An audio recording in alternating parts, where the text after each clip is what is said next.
Subscribe to the channel and hear even more exciting stories. Uncovering the truth behind my ex's lies. Hey Reddit, throwaway account here because honestly, I'm still embarrassed by how badly I fell for all of this. I'm not sure if I want advice or just to get it off my chest and see if anyone else has ever felt as dumb as I do right now. Anyway, here goes. Buckle up, this is a long one. I met Jamie, not their real name, obviously, at a mutual friend's birthday party 2 years ago. You know those people who just shine when they walk into a room? That was Jamie. Big laugh, great stories, attention magnet. I was the quieter type, so maybe that's what drew me in.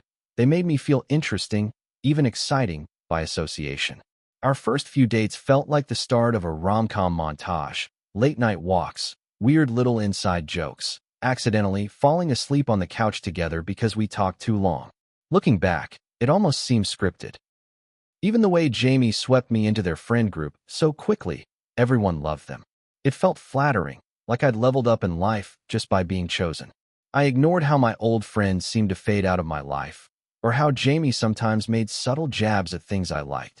That's so dorky, but cute that you're into it. Honestly, I thought it was playful. Now, in hindsight, a lot of things don't add up. The constant need to have their phone face down. The way their stories sometimes shifted details if I brought something up twice. The jokes about white lies and not everything needs to be shared. At the time, I chalked it up to Jamie being quirky, or maybe just a little private. But you know how hindsight works. It doesn't just give you 20/20 vision. It hits you over the head with all the red flags you refuse to see. And at the beginning, all I could see was how happy I thought I was. The first real crack showed up about 8 months in, not that I wanted to admit it. Jamie started coming home late, always with some elaborate story about a coworker's emergency or a last-minute work happy hour. At first, I didn't question it. Who was I to be the clingy partner? But the stories got weird. Once, Jamie came home smelling like perfume I'd never worn and insisted it was from hugging a female colleague goodbye. Another time, they said their phone died at work, but I saw it light up in their bag when they walked through the door. The weirdest thing was how defensive they got over the smallest questions. If I so much as asked, "How was your day?" Jamie would launch into a monologue about how I needed to trust them and how exhausting it was to constantly be interrogated. At first, I believed them. Maybe I was being too paranoid. Maybe my anxiety was sabotaging a good thing. But then my best friend pointed out how I was acting, walking on eggshells, second-guessing everything, losing sleep over whether Jamie was in a mood.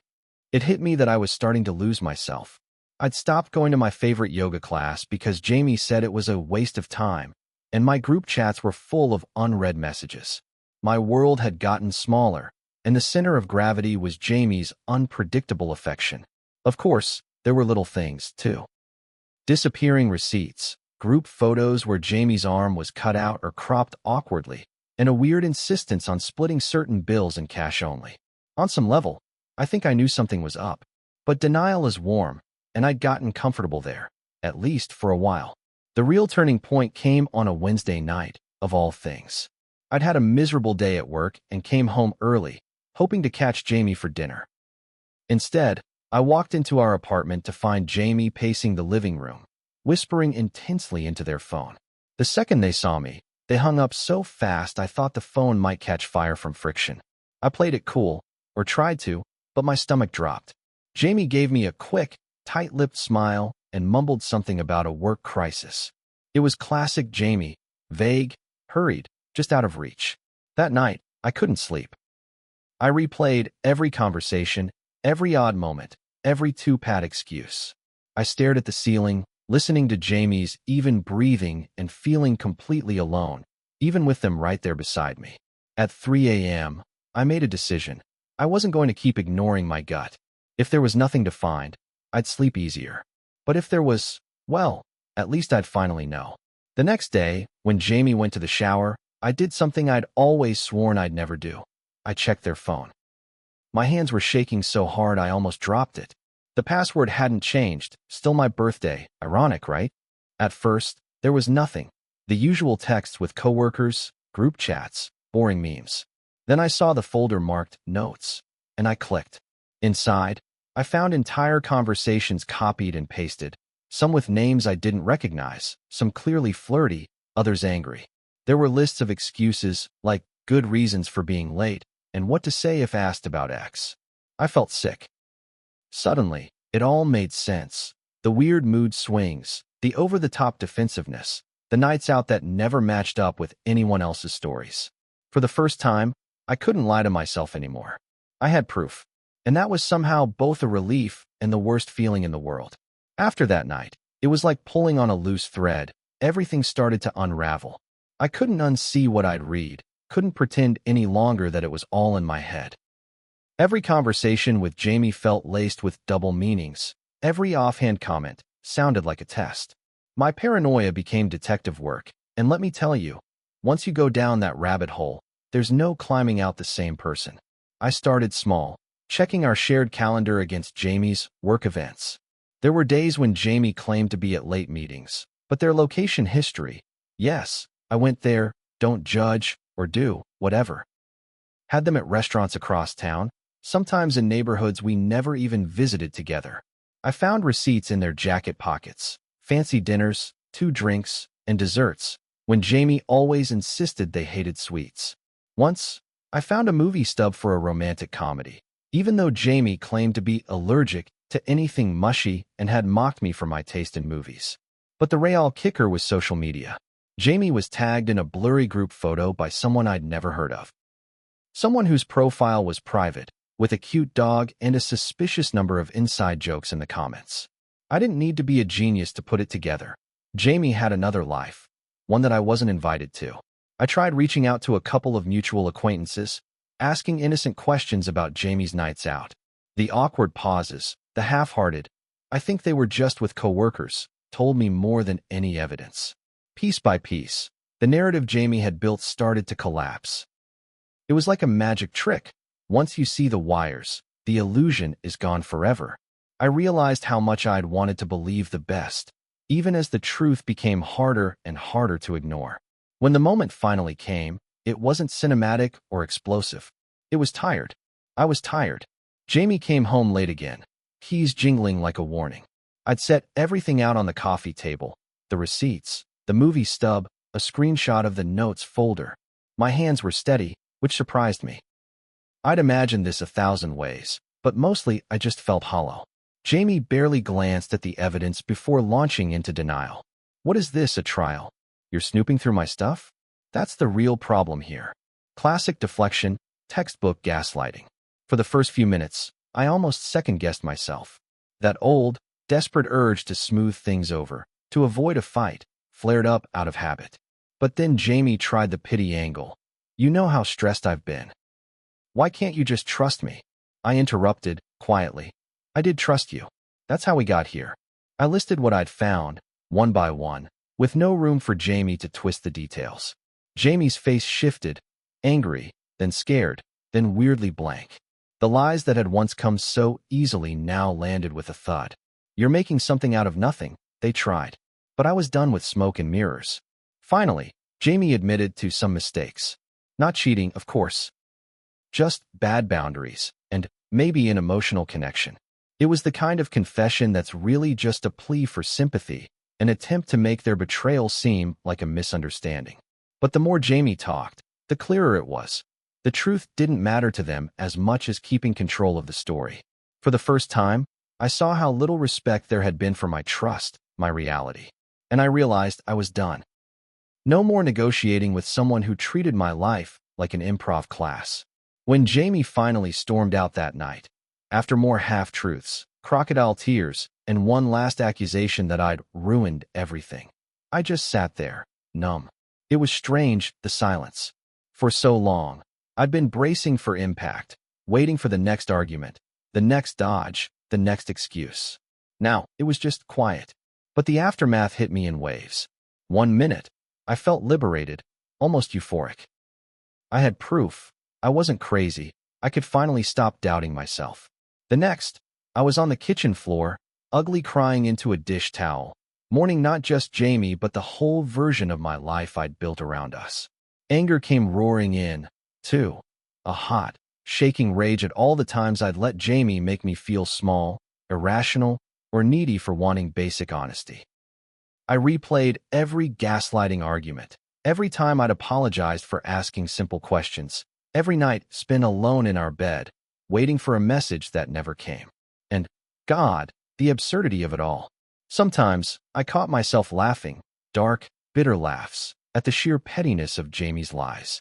The work dinners at Taco Bell, the business calls in the bathroom, the way they'd get flustered if I mentioned something as harmless as the weather and it didn't match their story. It was almost comical if it hadn't hurt so much.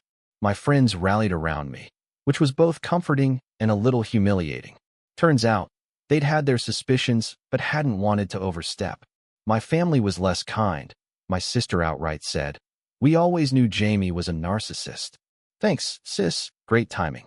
Still, their support kept me afloat during the loneliest, most confusing days. Mostly, I felt raw, exposed. Like I'd stepped out of a fog and the world was suddenly too bright, too sharp. Every memory now had a shadow behind it, and I didn't know what to trust, even about myself. You never realize how far the shockwaves travel until you see the mess up close.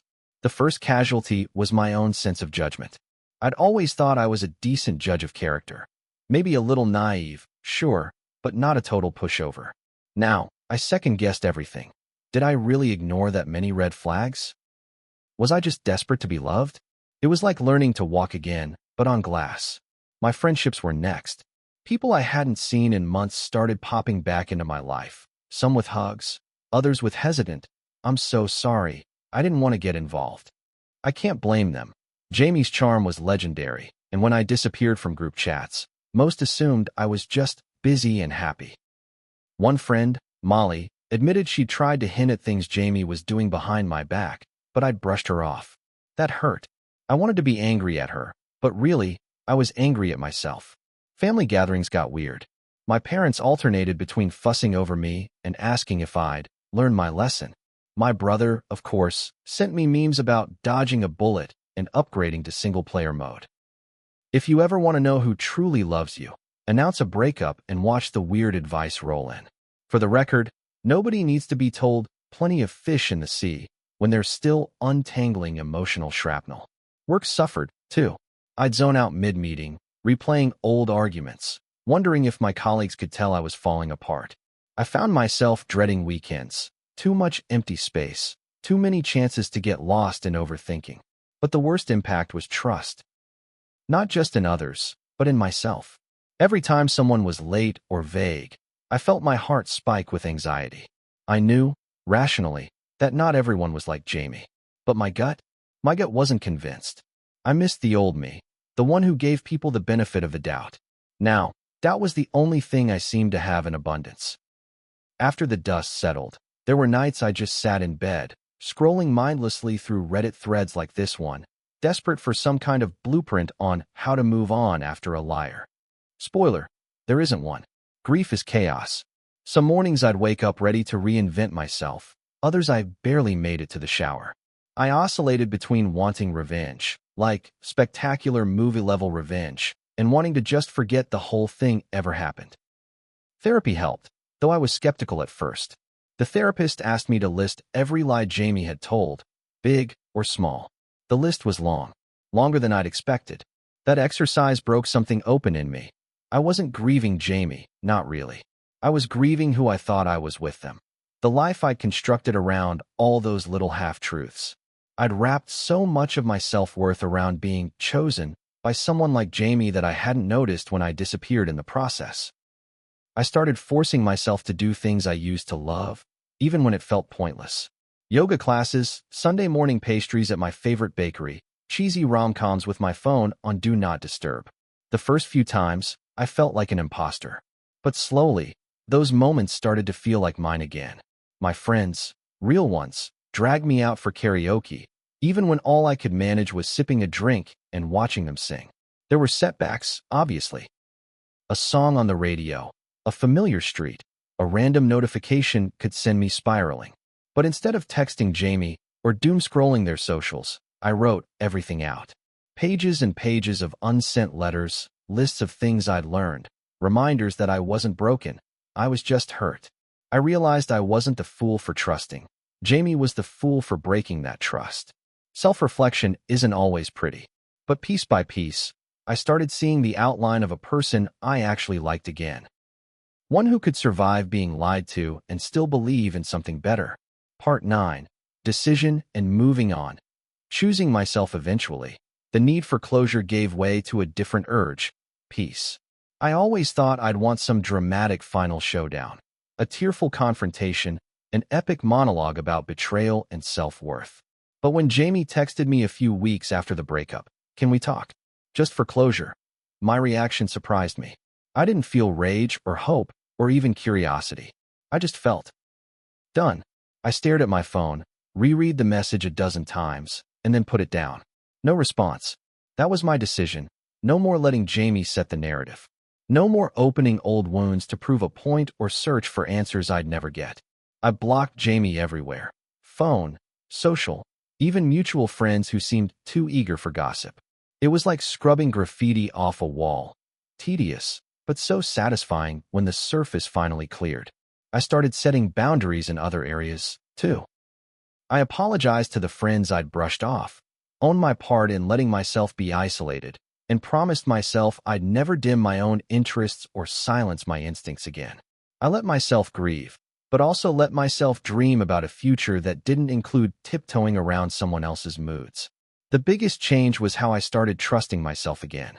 I'd ignored my gut for so long, but now I listened. If someone's energy felt off, I gave myself permission to walk away, no guilt, no second-guessing. I embraced being single, genuinely, traveling alone, going to movies solo, eating dinner at the bar with nothing but a book for company. Instead of waiting for someone to choose me, I chose myself, every single day. There were lonely moments, sure, but they were clean, honest. No hidden agendas, no lies simmering beneath the surface. The emptiness was real, but it was mine. And in that emptiness, I found space to breathe, to rebuild, to hope. I wasn't who I was before Jamie, but maybe that was the point. So, here I am, months later, not healed in that fairy tale way, but whole in a way that feels more real. There are scars, no point denying it. Sometimes I still flinch when my phone lights up late at night, or I catch myself analyzing someone's words for hidden meanings. Trust takes time, but I'm not ashamed anymore. If you're reading this because you're doubting yourself or untangling someone else's lies, trust me, you're not alone, and you're not weak. If I could offer advice to anyone lost in a relationship fog, it's this: never ignore your gut. Your instincts aren't drama. They're your brain piecing together truths your heart isn't ready to face yet. If you find yourself rationing your joy, tiptoeing around someone's moods, or apologizing just for needing clarity, pause. Ask yourself what you're really getting in return. Second, don't let shame keep you silent. Liars count on your silence, on you doubting your own reality. Tell someone, even if it's just a friend, a journal, or a stranger on Reddit. Speaking your truth, even shakily, takes away some of their power. Third, healing isn't linear. Some days you'll feel invincible, and other days you'll feel like a puddle on the kitchen floor. Both are normal. Be gentle with yourself, and don't let anyone rush your timeline. No new relationship, no quick fix, no platitude will speed up the process. Only time, and choosing yourself over and over, will do that. Finally, it's okay to miss the person they pretended to be. Grief is weird like that. But eventually, you'll stop mourning the illusion, and you'll start celebrating the strength it took to walk away. I'm not grateful for what Jamie did, but I'm grateful for the way it forced me to rediscover who I am and what I will never settle for again. I deserve honesty, kindness, and the freedom to be myself, and so do you. So, if you made it this far, thanks for reading my story. If you're stuck in someone else's web of lies, I hope my mess helps you find your own clarity. You're stronger than you know, and you'll get through this, even if it doesn't feel like it right now. Here's to better beginnings, and to never doubting your own worth again.